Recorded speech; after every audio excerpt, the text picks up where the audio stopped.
Il est 8h13. Lévi comme Lévi, sans interdit. Toujours sans interdit. Toujours sans interdit comme chaque matin. Elisabeth, bonjour.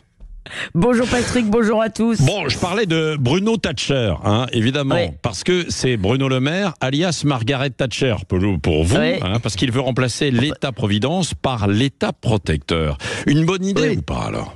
Bah alors, Thatcher, c'est pas de moi, parce que, à en juger par le braillomètre à gauche que ça a déclenché, cet entretien dans le JDD, eh bien, ça va dans le bon sens. Donc, c'est Libé qui découvre tout d'un coup que Bruno Le Maire, c'est Thatcher.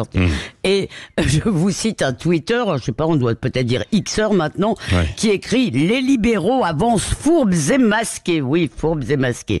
Alors, cette gauche dénonce sans rire l'ultralibéralisme dans un pays où plus de la moitié de la richesse, ça doit être 60%, je pense, passe par les tuyaux de la redistribution, et le dernier pays communiste, dit-on, et franchement la blague a un petit fond de vrai. Alors non, je ne veux pas revenir au chacun pour soi, au renard libre dans le poulailler libre, je ne veux pas non plus supprimer la sécurité sociale, mais on doit tout de même pouvoir pointer les méfaits de notre merveilleux système social, et je ne parle pas seulement des 3 000 milliards de dettes, en fait je parle aussi d'anthropologie, c'est-à-dire de ce que ce système, cet État-providence a fait de nous. Eh bien, il a fait de nous des drogués à la dépense publique, un peuple d'ayant droit, de créanciers, où chacun se demande toujours ce que son pays fait pour lui et juge que ce n'est jamais assez. Parce que quand vous réclamez des allocations supplémentaires, Patrick, ce n'est pas un oncle Picsou appelé État qui va vous les régler, c'est vos concitoyens. Et quand vous refusez de travailler 6 mois de plus avant de partir à la retraite, eh bien, ça veut dire que vous trouvez tout à fait normal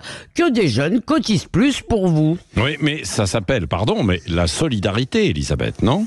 Oui, la solidarité qui marche toujours dans le même sens, c'est l'assistanat. Parce que dans l'idée de la solidarité, c'est que chacun bénéficie du système lorsqu'il a un accident de parcours, qu'il vieillit, qu'il est malade, etc. Et c'est aussi un amortisseur de conjoncture, en période de chômage de masse, permet au grand nombre de rester à flot. On aurait eu ça dans les grandes crises des années 30. Évidemment, ça aurait été très bien. Mais aujourd'hui, le problème, c'est qu'il y a deux France. Il y a la France qui cotise et celle qui bénéficie. Comme l'ont redit les critiques de Bruno Le Maire hier, pour lui répondre, oui, il n'y a pas de gratuité, parce qu'il dénonçait le mirage de la gratuité. Il n'y a pas de gratuité, en effet, il y a toujours quelqu'un qui paye. Et ce quelqu'un, ce sont souvent les classes moyennes. Votre auditrice, une auditrice l'a dit tout à l'heure, ces classes moyennes qui sont trop riches pour percevoir tout un tas d'allocations, mais pas trop pauvres pour les financer. Si on ajoute qu'elles vivent de plus en plus mal avec leur salaire à cause d'un rapport de force entre salariés et actionnaires qui est de plus en plus déséquilibré, on comprend que leur sort n'est pas très enviable. Alors Bruno Le Maire affirme qu'une réduction des allocations au chômage ramènerait le plein emploi. Bon, c'est peut-être un peu optimiste et mécanique. N'empêche, il a raison sur un point, c'est qu'il y a des gens qui préfèrent aujourd'hui toucher quelques centaines d'euros que travailler. Et pourquoi ? Eh bien, notamment parce que la recherche de l'autonomie, l'idée qu'il y a tout de même une dignité intrinsèque, même si on fait un travail difficile, qu'il y a une dignité à subvenir à ses besoins, eh bien cette idée n'est plus une valeur partagée. Et ça n'est pas très étonnant, vu que depuis l'école, on nous rappelle tous les jours que nous avons des droits. Alors l'État protecteur, pour moi, c'est encore un peu trop familial, parce que on passe un peu de l'État nounou à l'État père. Eh bien moi, de temps en temps, j'aimerais bien l'État qui nous dit « Vous êtes des adultes, alors débrouillez-vous un peu ». Merci Elisabeth Lévy. Éric Revel. Bon, d'abord, l'État... Vous n'êtes pas spécialement d'accord avec nous, si ? J'analyse les discours, les interviews de Bruno Le Maire. Il y a celle du JDD de ce week-end, puis il y a eu celle dans Le Monde il y a 15 jours. Alors, l'État-providence, ça a été conceptualisé par Pierre Rosanvallon, vous vous souvenez de ce grand penseur de gauche. Et puis, je rajouterai la petite phrase de François Hollande pour cadrer le débat. François Hollande avait dit, ça coûte rien puisque c'est l'État qui paye, vous voyez. Alors, le problème, c'est que l'État... C'était une sortie mémorable. Oui, mémorable. Alors, le problème, c'est que... Du président Hollande. Qui a dit ça, pardon, Eric? J'ai pas entendu. François Hollande avait dit, ça ne coûte rien c'était puisque une c'est l'État blague. qui paye. Ben non, je crois pas que c'était une blague. Il l'avait sorti comme ça. Mais si, mais regardez, vous allez retrouver la formule. Alors, c'est génial. Le problème, c'est que en fait, on est tous évidemment à regarder de près notre modèle social parce que il aide certaines catégories à passer des moments difficiles. Mais où Elisabeth a raison, c'est que en réalité, on s'est tellement habitué à être entouré, j'allais dire financièrement, qu'on se rend même plus compte de ce que ça coûte. Or, ce que fait Bruno Le Maire, et je vais lui faire un énorme reproche quand même, ce que fait Bruno Le Maire, c'est qu'il dit, en fait, chers amis, la situation des finances publiques françaises est telle qu'on n'a plus les moyens. On est au pied du mur. C'est la formule qu'a employée Pierre Moscovici, président de la Cour des comptes. Donc, en réalité, Bruno Le Maire, qui est quand même à Bercy depuis 7 ans, je le rappelle. Peut-être qui écrit beaucoup de livres. Qui écrit beaucoup de livres, qui sort La Voix française demain chez Flammarion. Bruno Le Maire, il se dit, peut-être qu'il veut apparaître comme le père Courage, donc ici, il déclenche le signal d'alarme du train de la finance publique française qui fonce dans le mur. La réalité est là. C'est pas de la rigolade. Vous avez vu que, par exemple, je recite le chiffre parce qu'il est incroyable, sur les affections de longue durée, sur lesquelles Bruno Le Maire revient dans l'interview et j'ai d'idée, Elisabeth. Il dit qu'on est passé de 8 à 12 millions de personnes qui ont des remboursements à 100% pour des maladies longues et souvent graves. Cancer, diabète, AVC, des règlements psychiatriques. Et il dit que ça coûte 120 milliards d'euros par an.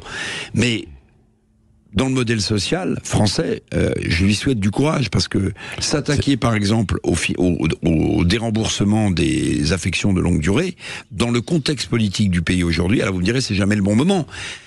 Mais qu'il tire la sonnette d'alarme, ça me semble une très bonne chose. Mais comment concrètement il va faire? Est-ce qu'on pourrait pas réformer le train de vie de l'État? Est-ce qu'on pourrait pas regarder le nombre de cartes vitales qui sont en circulation? Votre avis sur le sujet? Quand on parle de la réforme de l'assurance chômage ou effectivement la question du déremboursement d'un certain nombre d'affections longue maladie, les gens ne l'acceptent pas, ils ne le comprennent pas parce qu'ils voient dans le même temps que le train de vie de l'État lui n'est pas réduit, qu'il y a encore tout un tas de gens, de structures, de machins, comme aurait dit l'autre, qui nous coûtent un pognon de dingue, comme aurait dit un autre aussi, et qui ne sont pas réformés.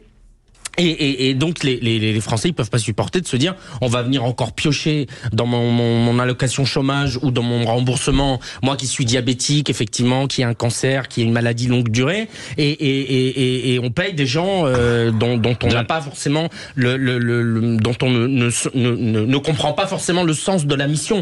Et par ailleurs sur ce que disait Elisabeth, en fait la vraie question je pense c'est un avis personnel, c'est la question du travail. Au-delà de l'assistanat, au-delà des gens qui veulent pas travailler ou des gens qui seraient supposés profiter du système, c'est qu'il y a des gens aujourd'hui qui travaillent et qui n'arrivent pas à vivre dignement des fruits de leur travail, qui ont souvent oui, mais c'était pas. Je suis d'accord avec ça. Qui ont des boulots précaires, qui ont des boulots pénibles physiquement, qui se lèvent tôt ou qui rentrent tard. On se souvient pendant le Covid, ce qu'on a appelé les fameuses premières lignes, pendant que nous autres, on était tous enfermés chez nous parce qu'on pouvait télétravailler ou plus travailler du tout. Vous aviez les caissières, les pauvres malheureux qui font la voirie le matin parce que si on ramasse plus les poubelles, au bout de 2 jours, ça devient invivable.